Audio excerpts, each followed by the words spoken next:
What in Canada is this? Look at it. There's like 6 inches of snow that fell last night. Watch this junk, I'll barely get out of here.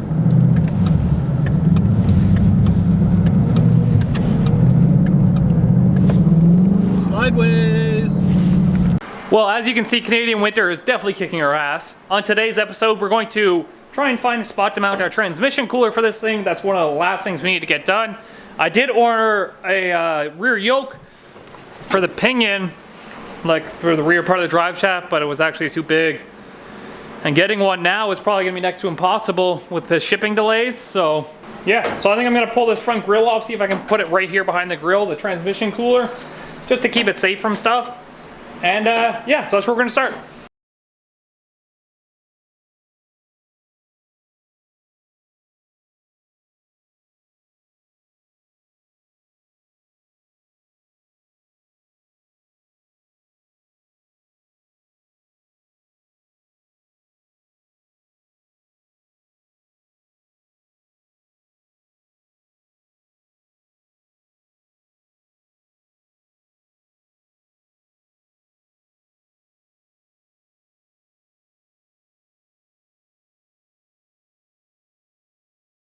So our 6 Mishimoto trans cooler is just gonna fit in here this way.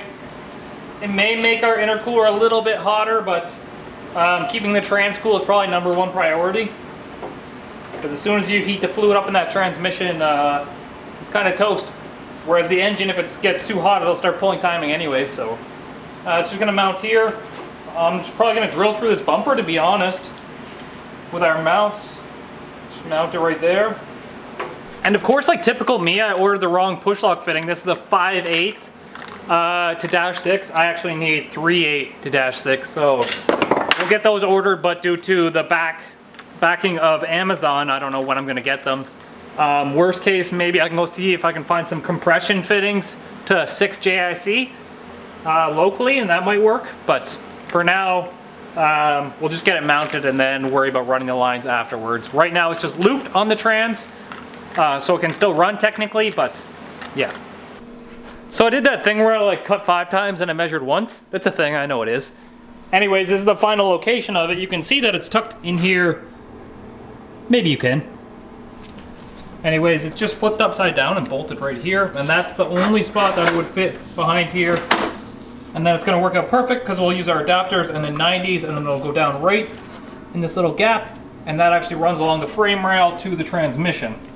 So this is going to work out perfectly without even trying. Just putting it where it has to go. And you can see it moves a little tiny bit, but not much, because the fan actually rubs on the top here a little bit. Moving on from that, we're going to do some therapy work now. What we have here is some 2.5 inch just stainless pipe. We also have some China 2.5 bends. We're going to attempt to make us a new turbo kit. So it is a T4 flange on the housing. It is divided, but I think I'm just going to run it as 2 pipes into one and then not worry about the divided part, just because I don't have the right flange and I want to utilize this one. And I don't think I'm going to put any flex sections in it. It's a bit controversial. There should be a little bit of twist in the pipes themselves once you weld them up. And if it does break, then I will just put a flex section in it. However, the engine's solid mounted, the turbo solid mounted, and I'll leave a little bit longer on the pipes so they can wiggle and bend. But we're gonna try that. We'll see what happens. First things we have to do is make our Y cuts into this flange so we have something to weld to.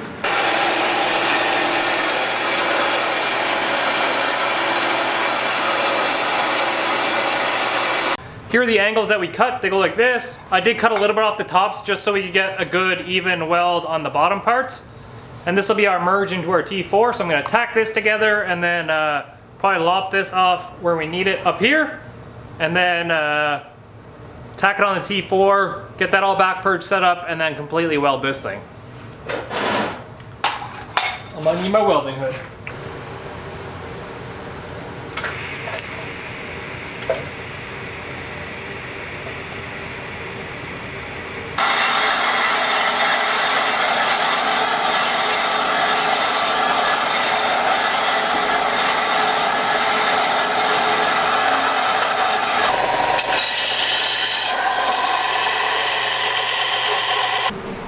got it tack welded up. It's not perfectly straight up and down. I actually tipped one a little bit more than the other just because of the location of where one has to go. I want to try and avoid the oil line. But we have to push out the corners now so that they're flush. And then get the back perch set up and see if we can weld this piece up.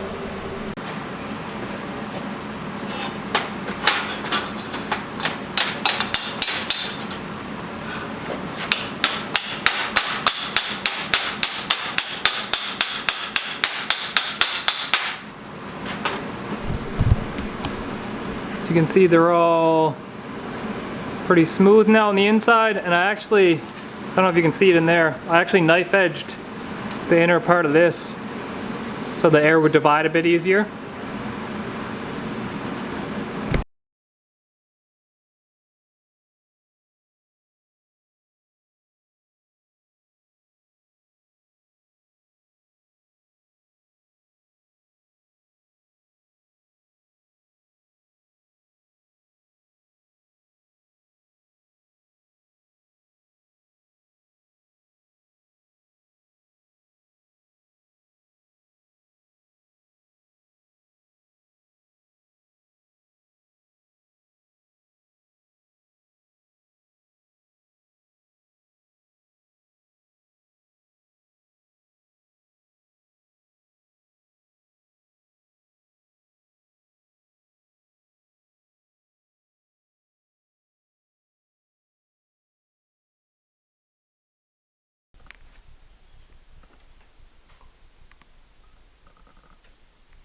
We're definitely getting a bit better at this welding thing.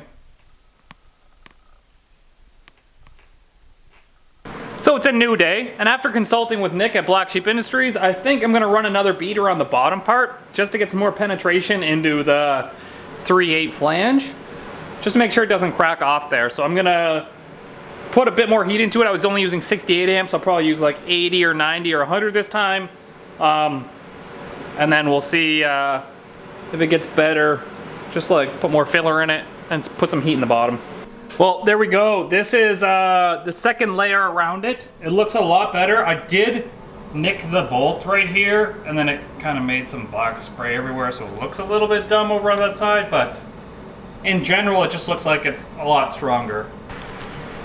Now, obviously, the goal is going to be to get these runners to go to their respective manifolds, so this left runner is going to go to this one, this right one is going to go down underneath, and then to the other manifold that's on the other side there. Like I said, we're going to try this first without flex sections. If it does like twist and crack, we'll put flex sections in it, but everything's solid mounted, so I don't know if I should or not. Like, there should be enough wiggle room in the pipe, maybe.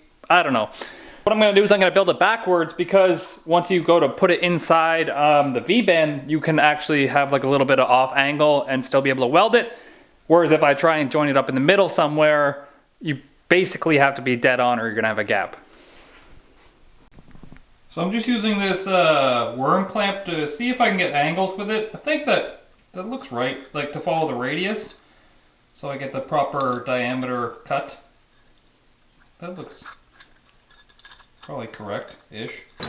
So we just use the vertical bandsaw to make this cut. We don't have any fancy like holders so we can cut elbows, but that piece came off there, and we'll go ahead and save this piece in case we need like a small little angle in our thing, and this should be one of our angles there. This is actually a lot thicker, I think, than the pipe that we're using, so maybe stronger. It's China Bay though, so. So we've got that 3-inch piece taped down here on the bottom. We had a bit of scrap pieces here, and they're just used for like length checkers. And then we have this piece, and then we're cutting a 3-inch piece to go between these two to put that up like that. We had a little bit of bad fit up on the top piece. You can see there's like a ridge on that angle on this side. A little tiny one. But as for welding it, it wasn't so bad. And yeah, back purged it. You can see my tin foil here. That means the insides are good to go. Just like your insides are good to go. So here's the one side hooked up. It's all welded, back purged. V-band's actually welded. There was a small gap on the back side of this one, so I had to fill a little bit which I'm kind of not happy about, but like if we would have just used a regular flex section, I would have been able to make that flush very easy. It's just I didn't put a flex section in it, which made it hard. But that one's on, and then this one needs to go under down here and then to the other side. I didn't even film any of this. I built a new tube. Give us a slow rotate there, Vanna. Yeah, the fit up was a little inconsistent there, so that one wasn't as good. This is probably the best one out of all of them. Do.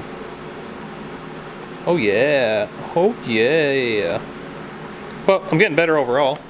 Heck yeah. Now redo the Malibu. All of it. But I welded this piece because I'm not putting any flex sections in it, and once you weld something, it shrinks. So there's no point to tack it all up and then weld it, and it shrinks and then it doesn't fit anymore. So I do sections where I know that this is good now, and it's shrunk all the way, so I can go up and into the V-band now.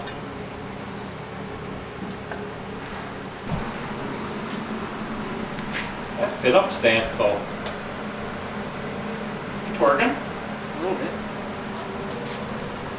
Shaking your money maker? So I should get a pipe the same length as this, but I should put a bit of an angle in it.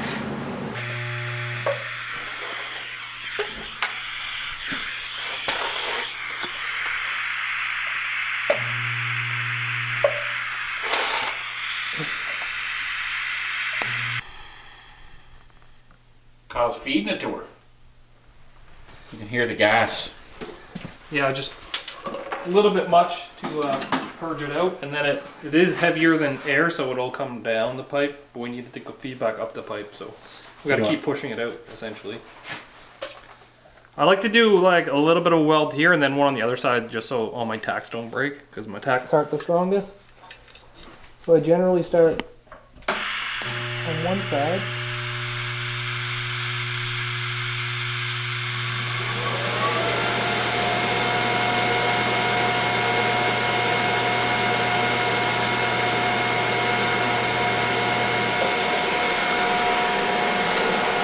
And then I'll hop immediately to the other side. Ooh, that was a bad one.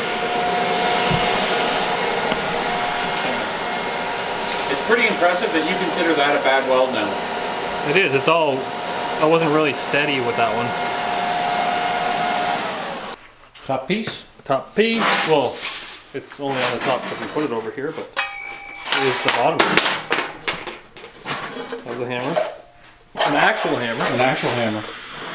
I saw someone was impressed in the last video that you used a hammer. I've seen that to beat seat brackets off.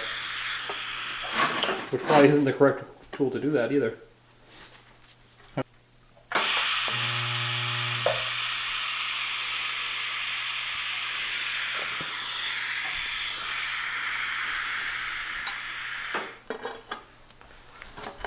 It's gotta be perfect. What you doing, Kyle? I had to tack weld the flange at least with this. I didn't run stainless wire because I didn't have anything small enough, but see what happens, I guess.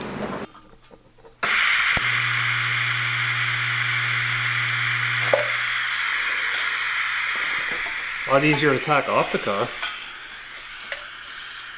So how come you're tacking this wrong? Is that normal? If there's a bit of a gap, yeah. Trying to fill the dog? Fill the gap, and then I'll go back over it with more amps to remelt and... to remelt it and make it not look like dog shit. Because I done fucked up trying to tack it. Yeah, using the camera to block and then watching the screen, much easier. I tried to put on a second helmet one day, but the auto dark helmet won't darken if you're like Too far away. 12 inches away. So about half a day, I'm like, Kyle, I don't think this fucking thing's working very well. I had a headache for like a day and a half. Yeah. Good save. Good save. I managed to clean up a little bit over there, but did get fucked a little bit. Not the good kind of frick. No. So I did fuck up one weld, and then mainly fucked it up due to trying to tack it. But you know what, Kyle? This would be the equivalent of, this is a boner made with love, not a pharmaceutical boner. Exactly. Why gotta be so tight back here? Why do I gotta run power steering is the problem? Might as well cut the power steering out like you did the frame rail. Yeah. Where's Kent at when you need him? Start deleting anything that's not essential to the running Not of a the vehicle. turbo, yeah. Yeah. If it doesn't run the turbo or the engine, remove it. Looks like it bolted up. One bad weld. One bad weld.